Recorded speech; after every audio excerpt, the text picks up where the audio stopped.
तो hello guys, आप लोगों का एक बार फिर से हमारे चैनल ओपीएस स्टडी सॉल्यूशन में स्वागत है। तो गाइज कल हमारा 15 तारीख है और 10th क्लास का जो है साइंस विज्ञान का यहाँ पे हमारा एग्ज़ाम होने वाला है। ठीक है गाइज, तो जो भी हमारे जून सेशन 23 के हो, दिसंबर 23 के हो, तो दोनों क्लास के स्टूडेंट का कल जो है हमारा फर्स्ट शिफ्ट में जो है साइंस का एग्ज़ाम होने वाला है बीबोस का। ओके गाइज, तो चलिए गाइज, मैं आपको जो है पूरा जो है क्वेश्चन पेपर आ चुका है। यही क्वेश्चन पेपर जो है आपके जो है एग्ज़ाम में पूछे जाएंगे। अगर आपको एग्ज़ाम में 80-90% मार्क्स चाहिए तो पूरा देखो गाइज, यहाँ पे जो है बीबोस में क्या होता है कि साइंस में 85 मार्क्स का आपका थ्योरी का पेपर है, 24 मार्क्स आपको पास के लिए, 15 मार्क्स ही आपका सिर्फ प्रैक्टिकल होता है, 3 घंटा 15 मिनट। चलिए गाइज, ज़्यादा देरी ना करते हुए जो भी स्टूडेंट वीडियो को पूरा देखोगे तो देखो बिहार बोर्ड एग्जाम ले रहा है, थोड़ा नया पैटर्न पे एग्जाम ले रहा है, तो ये बिहार बोर्ड का ही क्वेश्चन पेपर है, समझ गया। तो इसी तरह के आपके एग्जाम में क्वेश्चन पूछे जाएंगे। तो देखो पहला जो पोर्शन है वो तुम्हारा जो है 30 मार्क्स का फिजिक्स है, फिर दूसरा तुम्हारा क्या होएगा, केमिस्ट्री होएगा, फिर तुम्हारा बायो होगा। ठीक है ना, तो ये है। तो चलिए इस वीडियो की शुरुआत करते हैं। यहाँ पर पहला जो हमारा क्वेश्चन है गाइज दिया हुआ है, संवेग बराबर द्रव्यमान गुने यहाँ पे डाइस है। तो सबको पता होगा मोमेंटम जो है इक्वल टू होता है मास गुने वेलोसिटी, मतलब P बराबर जो होता है mv। ओके गाइज, तो यहाँ पे हमारा वेलोसिटी मतलब यहाँ पे दे दो बेग हो जाएगा। ठीक है, समझ गया। तो लोग हिंदी इंग्लिश मीडियम दोनों क्या, सबके लिए मैं बता रहा हूँ। बेग में परिवर्तन की दर को, the rate of change in velocity is called क्या, एक्सीलरेशन। ओके गाइज, एक्सीलरेशन बोल दो उसको। हिंदी में क्या बोलते हैं यार, हिंदी में हाँ त्वरण बोलते हैं। क्या बोलते हैं, त्वरण बोलते हैं, समझ गया। हिंदी पढ़े बहुत दिन हो गया मेरे को, इसीलिए समझ लिया। The SI unit of densities, तो एसआई यूनिट डेंसिटी का पूछ रहा है ना, घनत्व का यहाँ पे तुमको मात्रक पूछा जा रहा है, तो KG per metre cube. Okay guys, KG per metre cube, समझ गया। नीचे आ जाओ। अब यहाँ पे guys myopia is corrected by using concave lens. तुम्हारा जो है निकट दृष्टि दोष जो है अगर तुमको हो जाता है तो तुमको जो है कनकेव मतलब कि अवतल लेंस का तुमको चश्मा पहनना पड़ेगा, समझ गया। अवतल लेंस, समझ गया। 3 का हमारा हो गया, 3 का नहीं, हाँ 4 का हो गया अवतल लेंस। आ जाओ गाइज, डी का हो गया अवतल लेंस। ई का देख लेते हैं guys, the formula of potential energy, स्थितिक ऊर्जा का यहाँ पे व्यंजक क्या होता है। ठीक है ना, तो ये तो बहुत आसान है यार। mgh क्या होता है, mgh u बराबर होता है पोटेंशियल एनर्जी बराबर होता है mgh, समझ गया। ये फॉर्मूला होता है। नीचे आ जाओ, अपना लिख लेना। देखो विद्युत धारा को मापने का यंत्र, अब इसका ऐसा यूनिट नहीं पूछ रहा है, तो बहुत सारे यूनिट स्टूडेंट यूनिट लिख के आ जाएंगे क्या, एम्पियर, तो तुम्हारा गलत हो जाएगा। यहाँ पे is a device to measure the electric current, तो इलेक्ट्रिक करंट को मेजर करने वाला डिवाइस यहाँ पे मीटर होता है। क्या होता है, उसके बाद मीटर, समझ गया। हिंदी में ऐसे लिखते हैं, लिख दो और मीटर लिख दो, तो मीटर, समझ गया। ये है। अब तुमको define kinetic energy, kinetic energy पूछा जा रहा है, सीधे इसका फॉर्मूला लिख दो, के बराबर ½ mv², समझ गया। बस डिफाइन हो गया, इसको ज़्यादा कुछ करना नहीं, फॉर्मूला लिखो तो लोग इसका। या फिर लेंस की क्षमता क्या होती है, तो डायोप्टर होती है, समझ गया। नीचे आ जाओ। ये बहुत आसान क्वेश्चन पूछा गया यार। अब देखो, अगर सब्जेक्टिव के तुमको चाहिए तो मेंबरशिप तुमको ज्वाइन कर लिया तो तुमको ओपीएस स्टडी सॉल्यूशन का गेस्ट पेपर मिल गया होगा। नहीं किया तो 8229074021 पे ज्वाइन करो और कल वही एग्जाम में आएगा, जो गेस्ट पेपर मिलेगा वही छापना। ठीक है, 159 का मेंबरशिप ज्वाइन करें, उनको मिल रहा है। अब इलेक्ट्रिक मोटर, ये तुम्हारा ये क्वेश्चन सब पढ़ के जाओ। आर्किमिडीज का सिद्धांत, समझ गया, बहुत आसान है भाई। Snell's law, Ohm's law, state of Ohm's law तुमको नहीं पता है यार, ओम्स लॉ क्या होता है। अब ओम्स लॉ ही नहीं तुमको पता है तो तुमको क्या ही समझाएंगे यार। ठीक है, तो नीचे आ जाओ। ओम्स लॉ बहुत ही बेसिक है, जो तुम विद्युत धारा पढ़ा है उसमें ओम्स लॉ पढ़ना रहता है और ये हर साल क्वेश्चन पूछे जाता है। ये सब पढ़ के जाओ, समझ गया। आसानी से जो है तुमको एग्ज़ाम में मार्क्स मिल जाएगा, समझ गया ना। कोई दिक्कत यहाँ पे नहीं होने वाली है, समझ गया गाइज। आ जाओ। अब क्या है, न्यूटन्स थर्ड लॉ। अरे यार, क्रिया प्रतिक्रिया समान और विपरीत दिशाओं में होती है।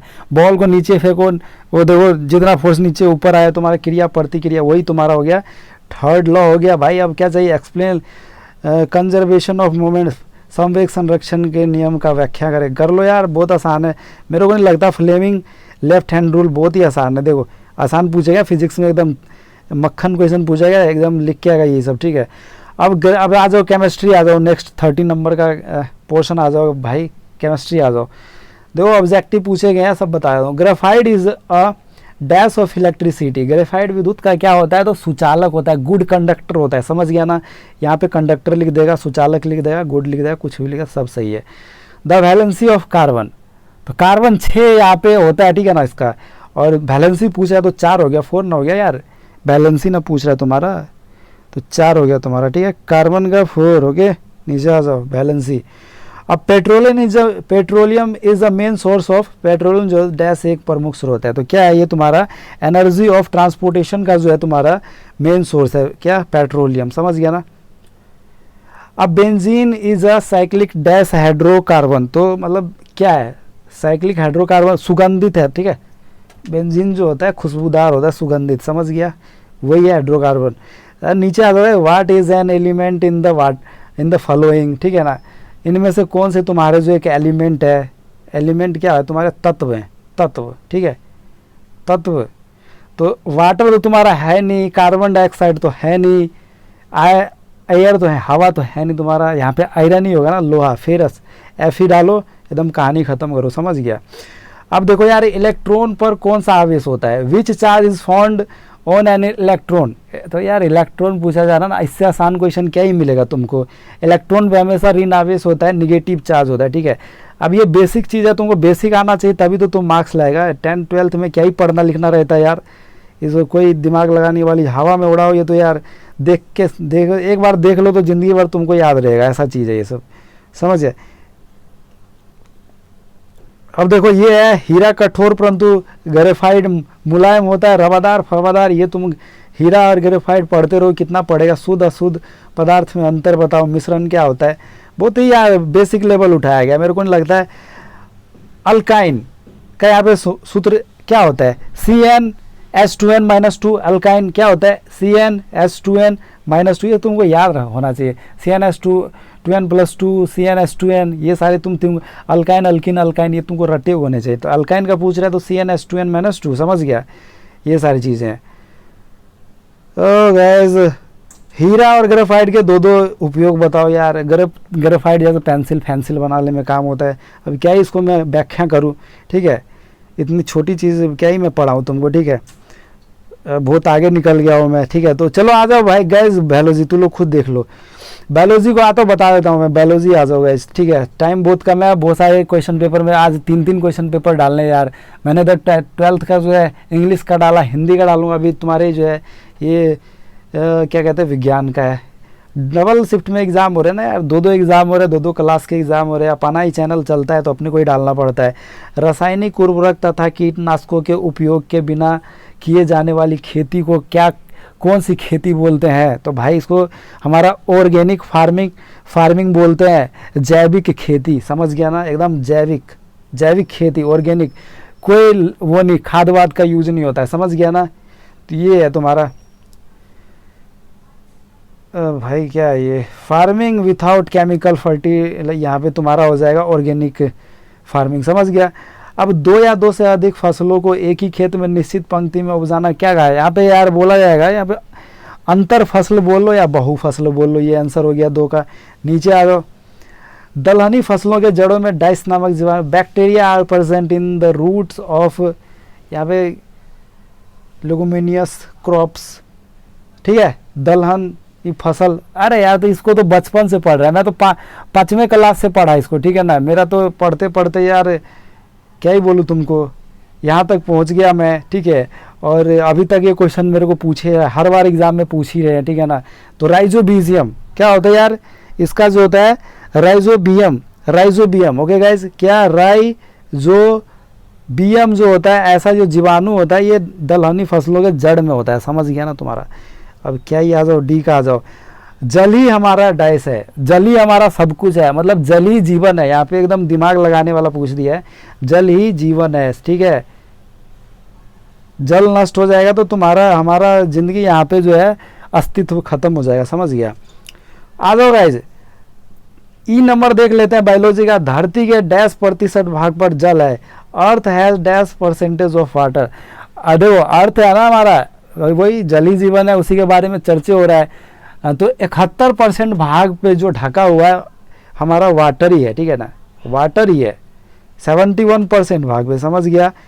पानी पानी मिलेगा तुमको, ठीक है ना। बिहार में तो यहाँ पे तुमको पानी दिखाई नहीं दे रहा है कहीं पे, लेकिन और जाएगा दरिया वरिया घूमेगा तू लोग वहाँ पे, कौन सा बीच, गया वाला बीच घूमेगा तो तुमको पानी पानी दिखेगा कि धरती नज़र ही नहीं आएगा कि यार पूरा पानी ही पानी है, समझ गया। ये सारी चीज़ें तो ऐसे ऐसे जगह पे घूमो, पानी पानी। बहुत सारे लोग तो जाते हैं वहाँ पे, बोलते कि ये क्या हो गया, इसका मतलब ये ख़त्म कहाँ पे हो रहा है ओह माय गॉड, इसको पता ही नहीं है कि धरती पे 71% पानी ही है, इसीलिए ख़त्म नहीं हो रहा है।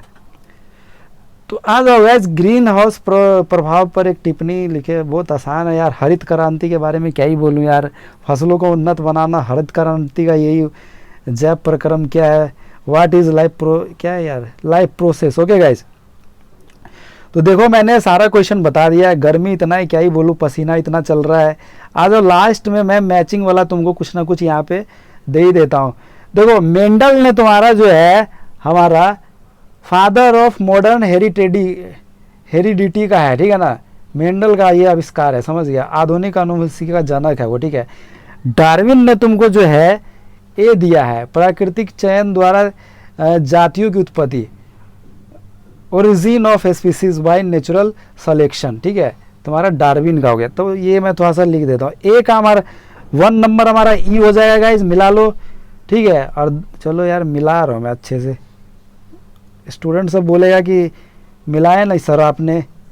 तो डार्विन का हमारा ये हो गया, 2 का ए हो गया, 3 का लॉ मार्ग, ओ माय गॉड, आग जलाना है क्या यार। 3 का हमारा देख लो भाई सी हो जाएगा, एकदम सामने सामने वाला मिला दो, ठीक है।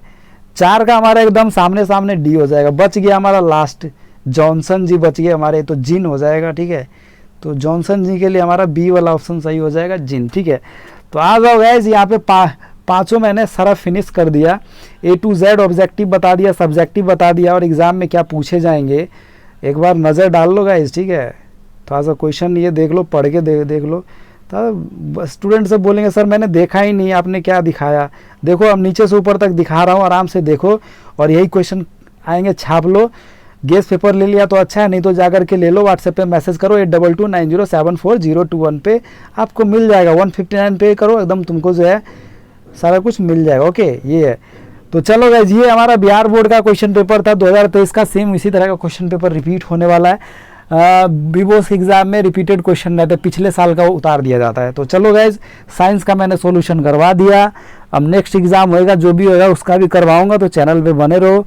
इंग्लिश का 12th वाले का आने वाला है, उम्मीद करेंगे वीडियो पसंद है। ये सब पढ़ के जाना, एग्जाम में छा जाओगे, मार्क्स अच्छे आ जाएंगे, टॉप कर जाओगे, ठीक है। चलिए गाइज, वीडियो को एंड करेंगे, मिलेंगे फिर एक नई वीडियोज़ के साथ। तब तक के लिए धन्यवाद, थैंक यू सो मच।